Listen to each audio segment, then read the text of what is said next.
public, private, and health organizations welcome. Arab Open University is dedicated to building the knowledge and the science society, and this research outcome today is an evidence of the research. Research is flourishing.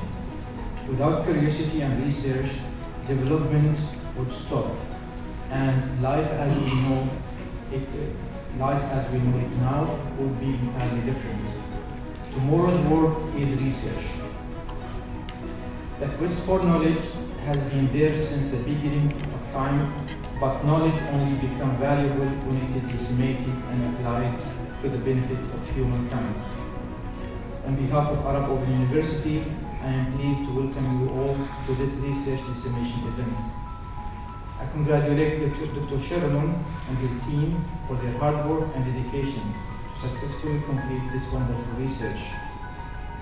I thank Royal Oman Police Hospital and the University of Technology and Applied Sciences Muscat for their wholehearted support towards Arab Open University in completing this research in a fruitful way. As the research team shares their experiences, I hope that this event will contribute towards building a research culture in Oman. Also, I hope that this event will result in future collaborations that addresses the Arab society local and international concerns. The university has a long track of research record with more than 16 running research projects in various departments. I welcome now Dr. Sherimon, PhD, a faculty member of computer science, that has more than 23 years of experience in teaching and research. Dr. Sherimon has won his first National Research Award from the Research Council and various national and international research awards. With more than of course, the management of Arab Open University, Modern College, Muscat College, almost all the institutions are here. This is a happy moment. Okay, it is a mix of academicians, industrial people from various industries, medical industry, because we are going to display a medical equipment. In the history of Arab Open University, this is the first time we are making or we are developing a medical equipment. So, which is not easy. I would like to start with the history of this project.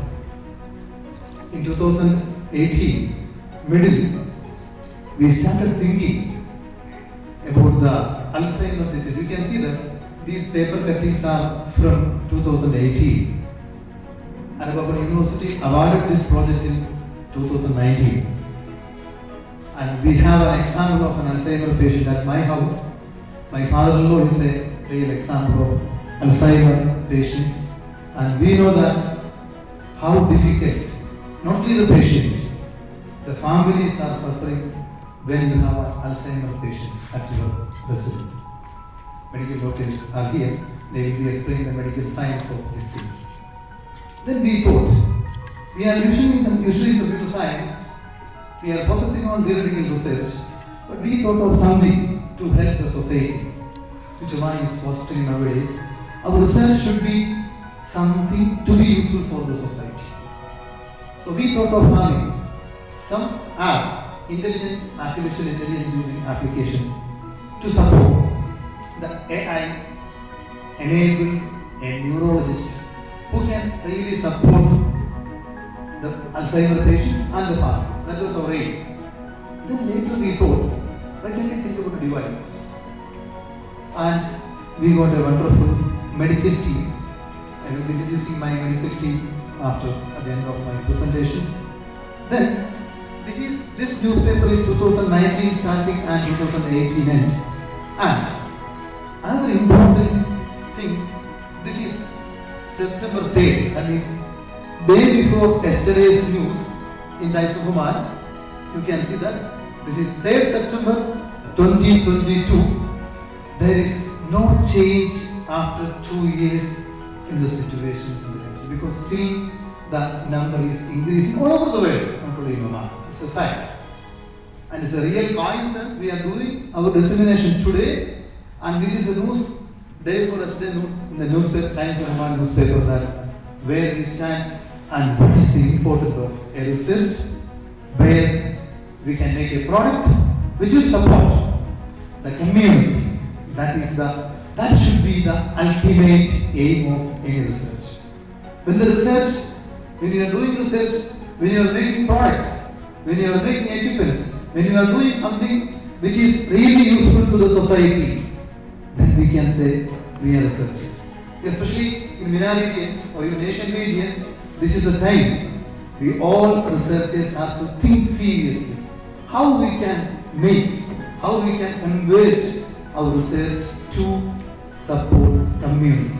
That should be the ultimate aim. That is the intention of this research. That is the research motivation or significance. So even that's the news of the newspaper, you can read it. This is the situation in the country, the last day report. So I'm not taking time. We have to complete everything within 1 hour 30 minutes, which is the demonstration of our device and everything. We have two components in this research.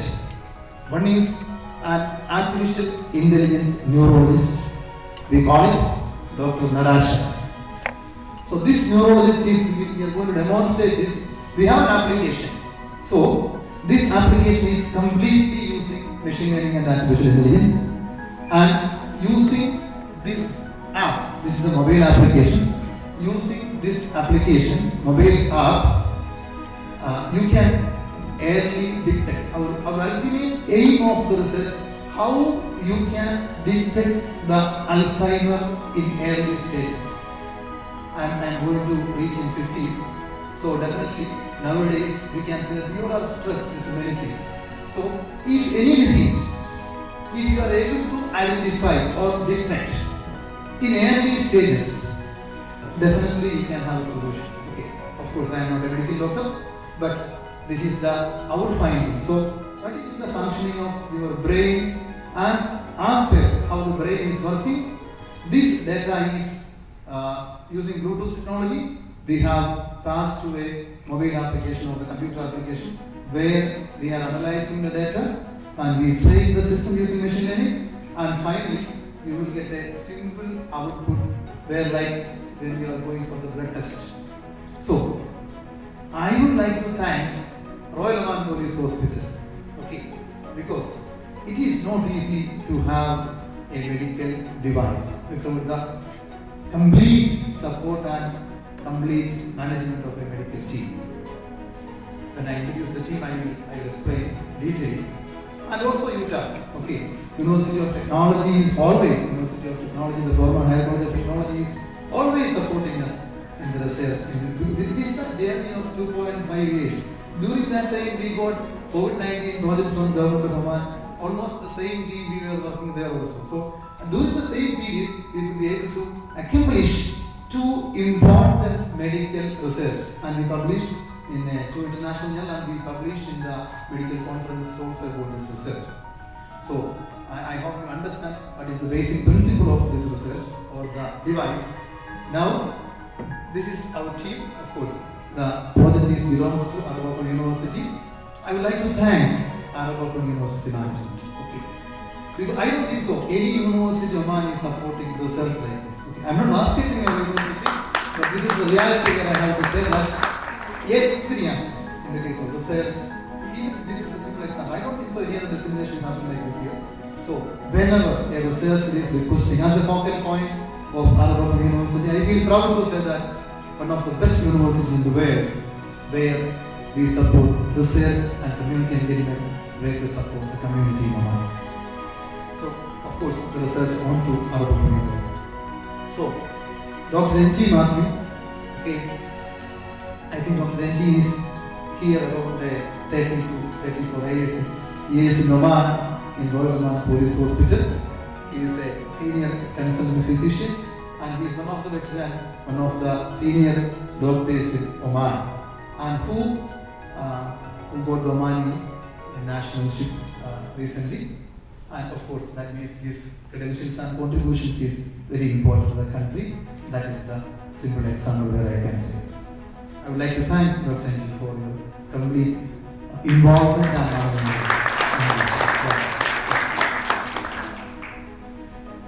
next, who is the brain of this project? I have to say more about Dr. Rahul. Okay. I don't know whether he is a doctor, or he is a biomedical engineer, or he is a computer science guy. I don't know. Okay, of course, I think he's all. Dr. Rahul B. Nair.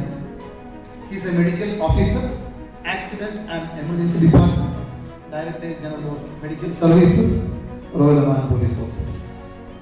I feel proud Rahul is with us in this research. Actually, around 60 to 70% of this work is done by Dr. Rahul. We have to accept others. That is the beauty of any teamwork. As the leader of the team, I feel proud, Dr. Rahul, you with us in this project, and we appreciate your hard work, which is not easy to have a device with the complete. Give him a clap, please. Next, Dr. Khalid Sheikh. Again, you can see more from Royal Oman Police Hospital. The army is not taking care about the, law and order in Oman, they are taking care of the health also in Oman. That is the best example you can see here. So Dr. Khalid Sheikh, specialist, internal medicine, RP Hospital Oman. I feel happy that usually I always complain to my friends' medical team. I always complain that doctors are little hesitant to do research. They are always, most of them are interested to just write the prescription what medical companies are giving. But our team is different, and Dr. Khalid having many international publications, and he is a wonderful internal medicine specialist, and who is also there around 30 years serving in Royal Oman Police Hospital. 30 years, almost all of them are in 32 years are serving in the same place, which is not easy. That means their patients are good. I feel happy, Dr. Khalid, you are with me in this project. Thank you. So, now Dr. Sherimon. Okay, so she is from Faculty of Computer Studies, University of Technology and Applied Sciences. She is also working in Utah University of Technology for last 19 years. So, Dr. Vinu contributed, there is two parts, mainly the medical part and of course the computer science part, which is also important actually. Any research, somebody has to have sleepless nights, that is important actually.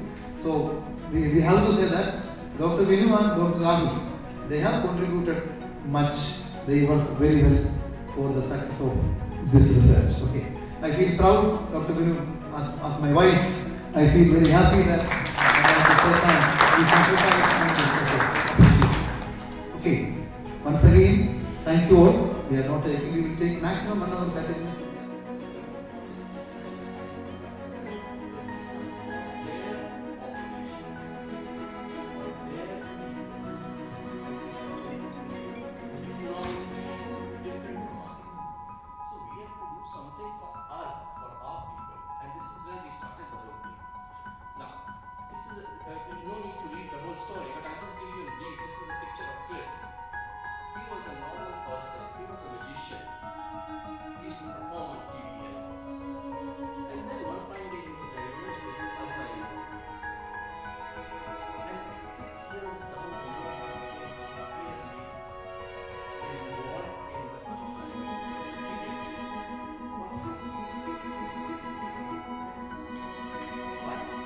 Mind somewhere is functioning. So he has to go and perform on a mission, on a TV show. But physically he is unable to do because his brain, what maybe the next lecture say where exactly the problem is. It's not working. So he's not able to do it. And then the saddest part of this is if you try all the medication, it's not working. Still now, as I said, explaining to my future slide, there's no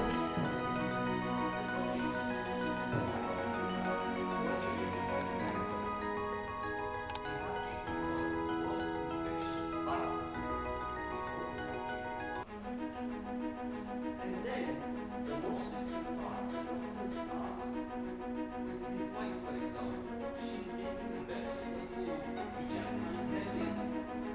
And the reason she's making is at least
It could be a very preclinical, where you have biological changes taking place, but you are alert, you are normal. And then on the end of at the end of the spectrum, you have a severe dementia, wherein you don't know what's happening, but you're alive. The irony is you are alive. You don't know what's happening, but you're alive.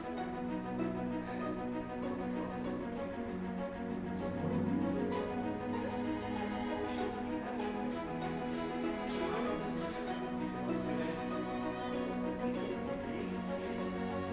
happening. It's a huge public crisis. 65 11% of the population above 65 are suffering from AlZheimer. Now, I would like to ask a question to our medical doctors. Like, I'm crazy about diabetes, so I'll say, what's the prevalence of diabetes in the world? So, 11 means the population of Oman having diabetes is similar to patients having Alzheimer exceedingly wrong. And if you go further, this 11% goes to 22% men after the age of 55. It's a serious problem.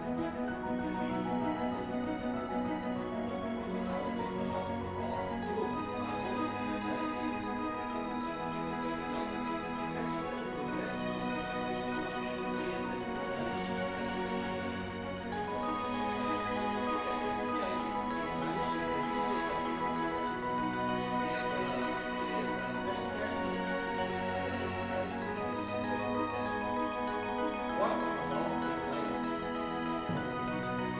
Please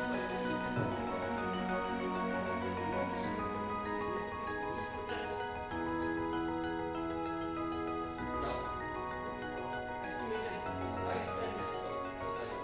What are these? Look at this percentage of men at the age of 45 and 65. This is a comparison between 45 and 65 years.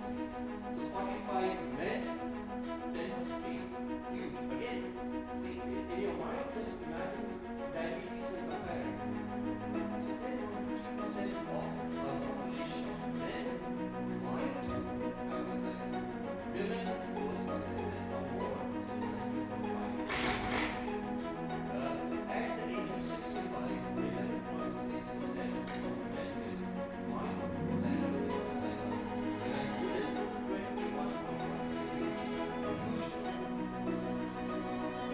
So, what are the symptoms? You are.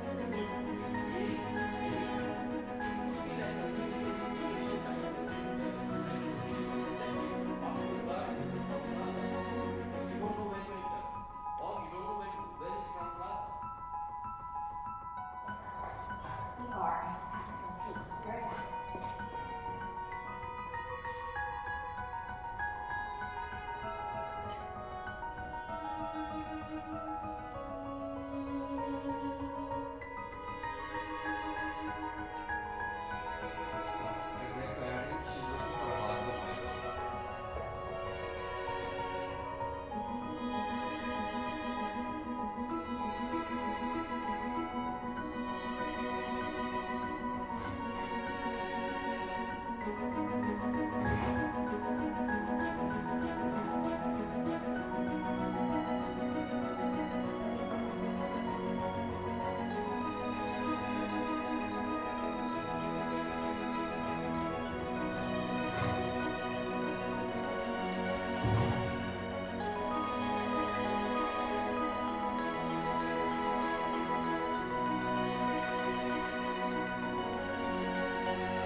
But if I'm sitting in my clinic, do I have a tool wherein, like a pulse oximeter, I just put like this?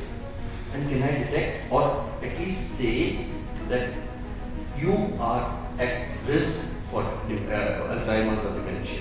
Is there a tool? We don't have, we'll have to ask for a PET or a CT scan or XYZ, and you know how the appointments are. But if you get a simple tool, that will help definitely.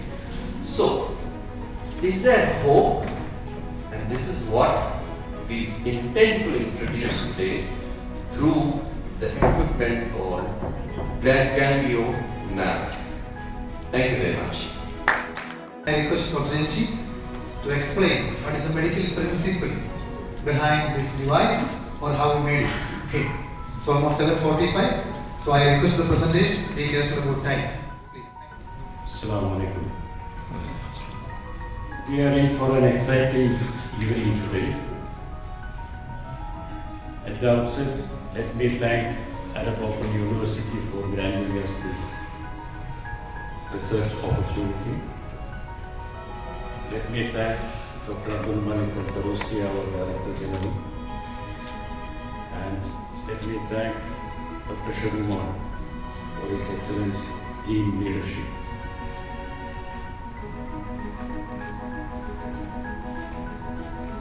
There is no conflict of interest to report. Our brain is a very complex machine. It gets activated, different parts of the brain gets activated during different activities. On the contrary, there are some situations, like Alzheimer's, where certain parts of the brain become inactive or non-functional. Now, is there a way to find out which part of the brain is working, which part is not working? At the moment, we do have certain gadgets like X-rays with CT scan. We have MRI scan using strong magnetic energy. But these gadgets are available only at specialized selected tertiary care level centers. So, is there a simple way which a common man can approach? At the moment, they are probably not approachable or not affordable for many of the people. So, we are looking for a simple solution to this problem, and that is what this research is looking at. Simple means how simple it can be. Can we shine a torch into somebody's brain and see what is going on inside? Probably that is too ambitious. But the answer is, it is not impossible. It is possible, provided we use the particular light rays of particular wavelength called infrared rays, near infrared rays or FNIRs. Look at this transmitter. This is an electrode. This is a transmitter electrode through which we can send in infrared rays which can travel through the skin and skull, enter the brain, gets deflected back, which can be sensed by another sensor electrode.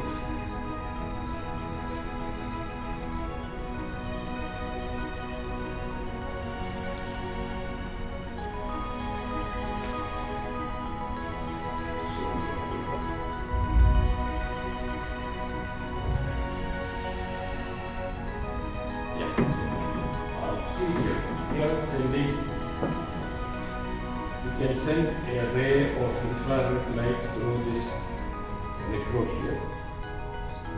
The rays will traverse the skull, and it will enter the brain tissue. And in the brain tissue, it gets deflected back in a U-shaped manner, which can be detected by the sensor electrode.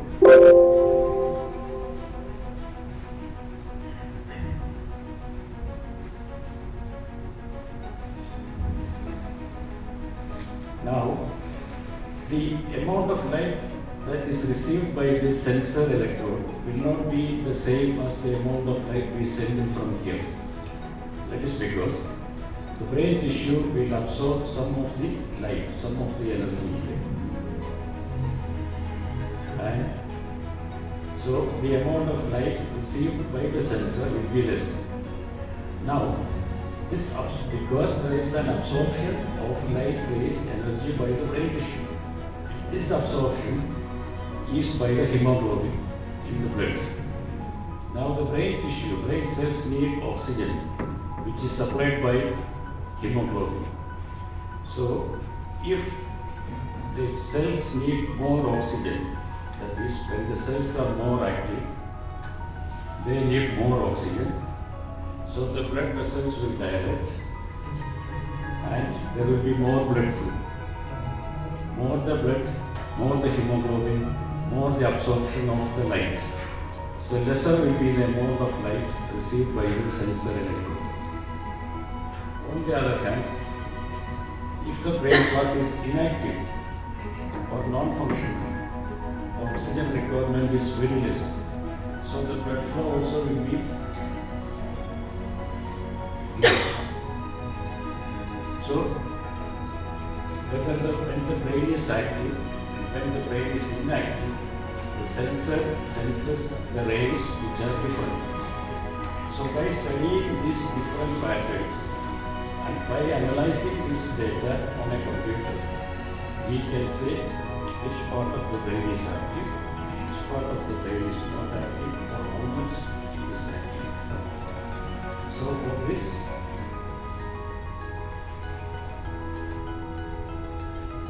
we have made a simple solution. We have made a device. We have made a machine which can do this process, which is going to be displayed here today along with the artificial intelligence doctor. And thank you.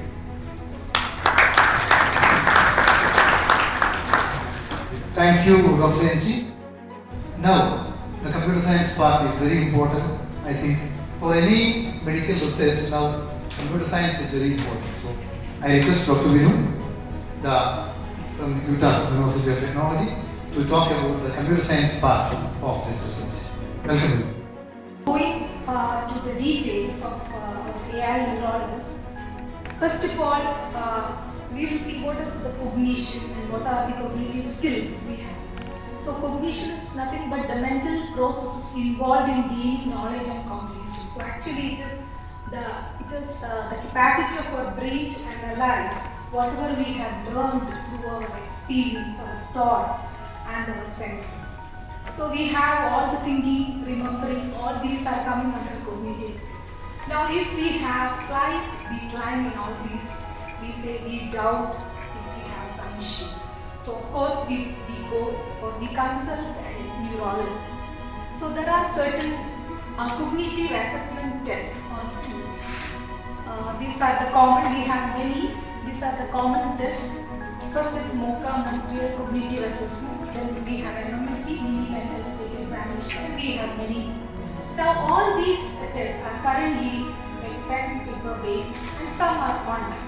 So what we thought is to develop an artificial intelligence neurologist who can conduct these tests so that all the answers will be analyzed by the machine and we will be able to get an early detection. So of course these tests, it cannot be able to identify specific disorder, but at least we will be able to understand is there any issue related to our cognitive skills. So what these tests are doing, it is verbal ability, it checks verbal ability, numerical ability, the reasoning capacity, problem solving, critical thinking and even pattern recognition. So all these tests, our challenge was to develop an AI neurologist who can do all these testing. So we have adapted the questions. We base our questionnaire on this mini mental state examination. So we have taken the questions from them and we have developed an artificial intelligence neurologist kind. So that is ganglion nerve cognitive assessment test. Now this is the general architecture of our application. So this is Dr. Natasha. She will be asking questions to the user. So with the support of caregivers, the user or the patient, the suspected patients, we will be able to provide the answers.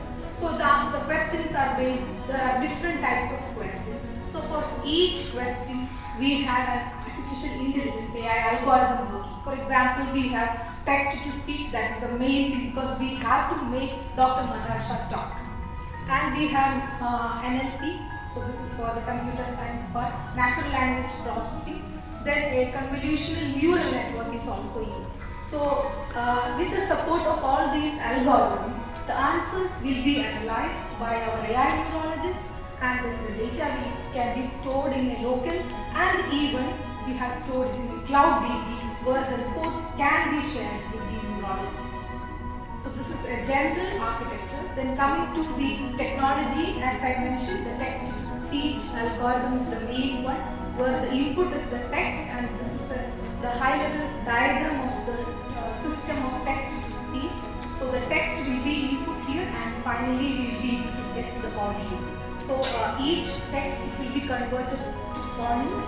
So phonemes actually it's the basic unit of sound. The pronunciation of word will be different from each other. So we have to train our Dr. Natasha each letter so that it will be pronounced correctly. So the output will be audio. So this is the text-to-speech synthesis algorithm we have used.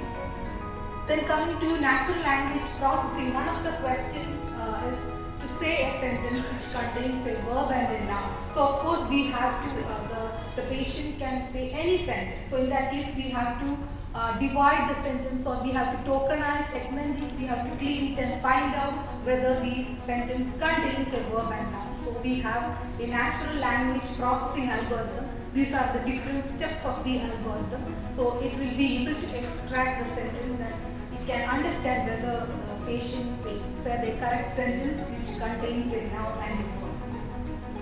Then coming to another technology, deep learning, we have used the convolutional neural network. One of the questions we are asking the patient to draw two pentagons, overlapping pentagons. So it's a drawing. So the patient will be able to draw, or maybe he will not be able to draw. So based on his drawing, we have to identify his state. If he is a normal patient, or he is a normal one, or he is having mild issues. So for that we have developed a deep learning algorithm, and we use MobileNet. It's a pre-trained convolutional neural network. It is used to generate image features, and we have developed our own data set. We were not able to find an accurate data set. So what we did, we created an application to create the data set, and this is the data set we have created. 6 classes, the normal and mild cognitive impairment, then moderate, mild to moderate, severe, moderate to severe. So 6 classes. So based on the drawing of the patient, the classification will be done. So this is the classification algorithm we have used. So every question has an AI part there. Otherwise we will not be able, the AI neurologists will not be able to analyze. Now these are the software and tools we have used to develop Dr. Natasha. Blender, we have used it. Majority of the tools are open source.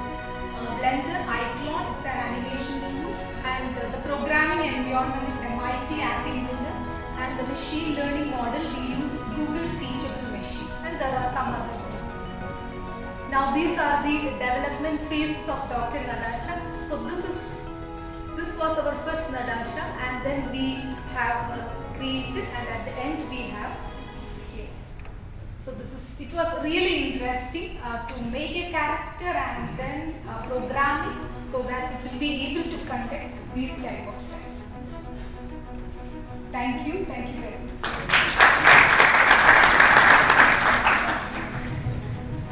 Thank you, Dr. Vinu. So this is the last presentation. I know some of the presentations are too technical, but even though we have to talk about the technology and science behind research, that's why we are going one by one. The last slide of the show, where we are.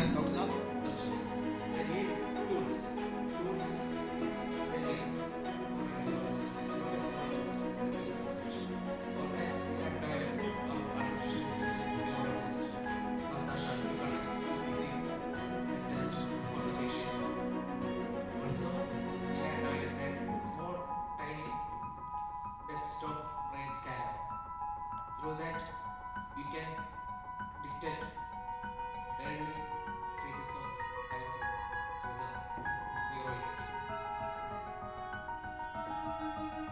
So principles I am not going into detail. Do you know we have infrared radiations? Your skull is translucent. So that means that here infrared rays pass through your skull and reaches your brain as your mind operates. And also the hemoglobin absorbs more infrared rays and also hemoglobin absorbs more infrared rays. So can this machine detect Alzheimer's and Alzheimer's? I will say yes, because if we do neuroimaging at the next, we can detect each part we have to scan. We have to scan prefrontal cortex area of the brain, which is just behind your forehead. That is the area of importance as it is as the research and the reference I gave. Many researchers say the prefrontal cortex area of the brain is important for the neuronal degeneration in this area, prefrontal cortex area. If there is a degeneration of cells in this area, it indicates that you have chance of developing Alzheimer's. So, prefrontal cortex, which area we need to focus on? There are 4 areas: ventromedial, dorsomedial, lateral, and orbital frontal. And ventromedial part of the prefrontal cortex, that is just above your nose. Part of the brain just above your nose is much more important for us writers. Any changes or degeneration in this part is the sign of Alzheimer's, because degeneration in Alzheimer's starts in this part, that is ventromedial, that is the small area of the brain just above your nose. So this is we notice this is our ganglion neuroscope, and it's small tiny desktop scanning machine, and it is connected to our ganglion standalone mobile app through Bluetooth. So data scanned from our brain is transmitted to the mobile app, and immediately it will release the events and some programs there. After that, profile data will be sent to our mobile app where robots are processed. And scanning is just almost 1 minute. And also during the scan, we are doing task innovation. What are the subjects today? What are the task? Performance, etc. So that makes it function neural engagement. So coming this is the area of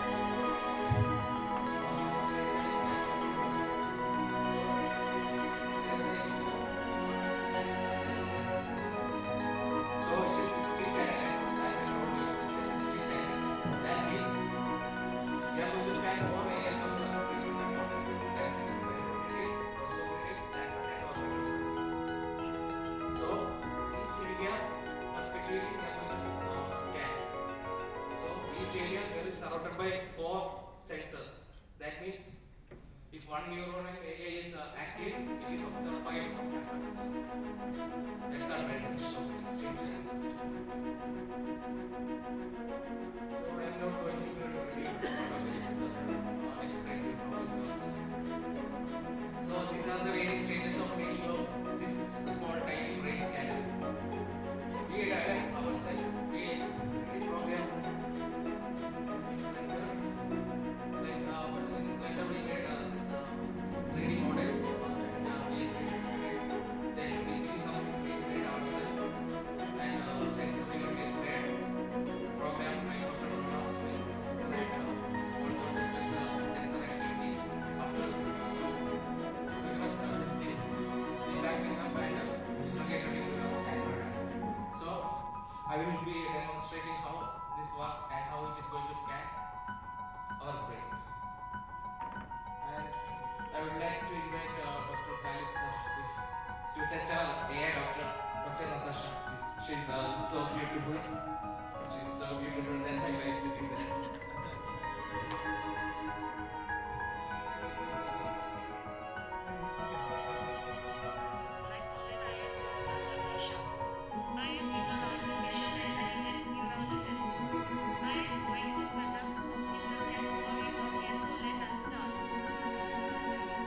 country you are in now?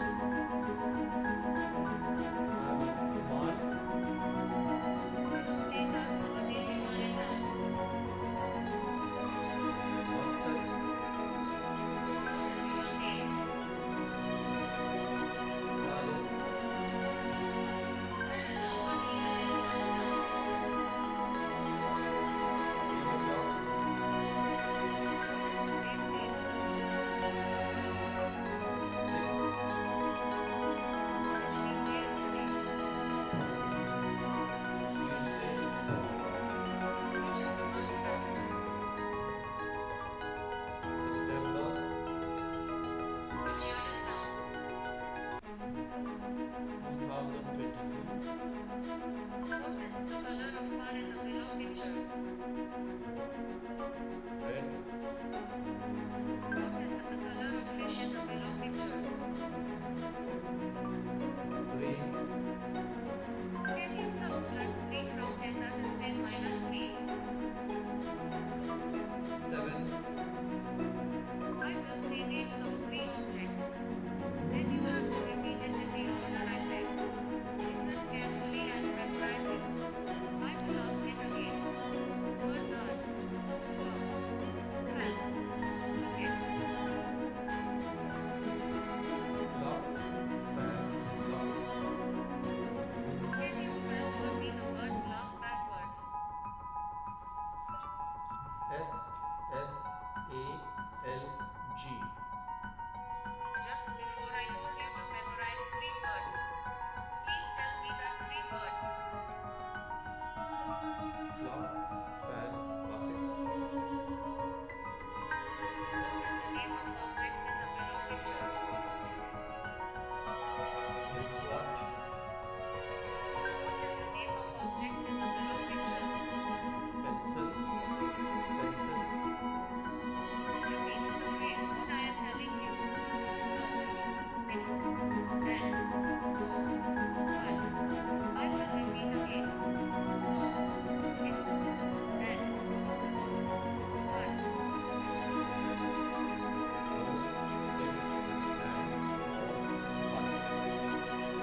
There are 3 buttons below. Press below show me that's the order I say. That is first press red button. Then press green button. Then press blue button. Read the below instructions and do as it is written.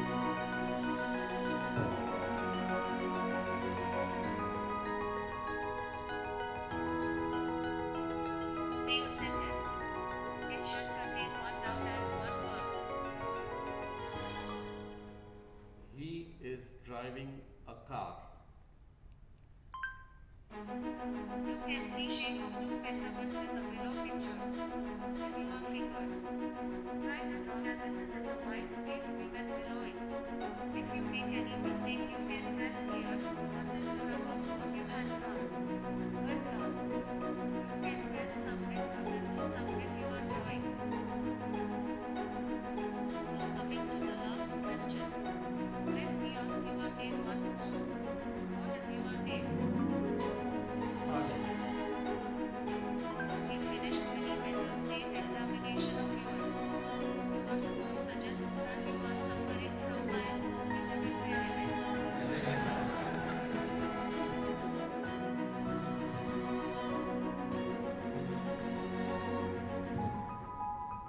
So you can see that's a very simple device which we made.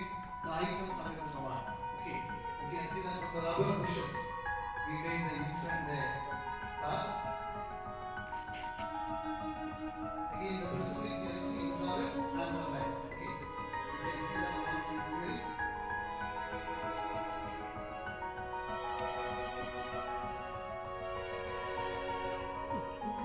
You want to say something?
Now you can download your SPED report. Thank you for your participation. Okay, the final message is signing stage. You can download the sign report. See, regarding these questions compared to the previous one,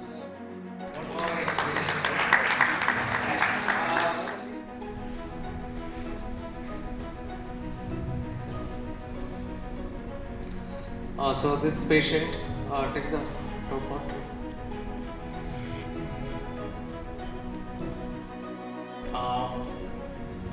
It's good. So this area is the ventromedial one. That ventromedial activity is a little low actually. Blue indicates low. Green indicates you can hardly see any red in this area. No red in this area. Only light activity. So and other areas it is this green is frontal region, which is lateral part.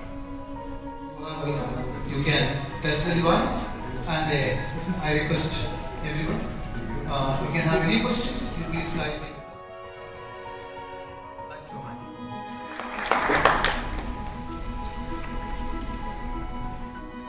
My privilege to have been asked to propose a vote of thanks, knowledge advancement such as discovery, invention, and creation.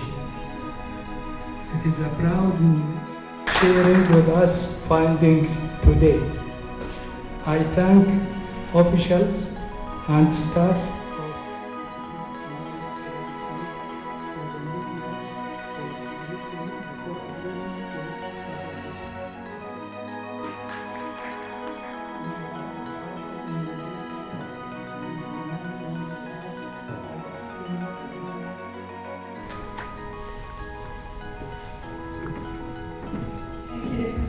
Thank you everyone for honoring us today by being present.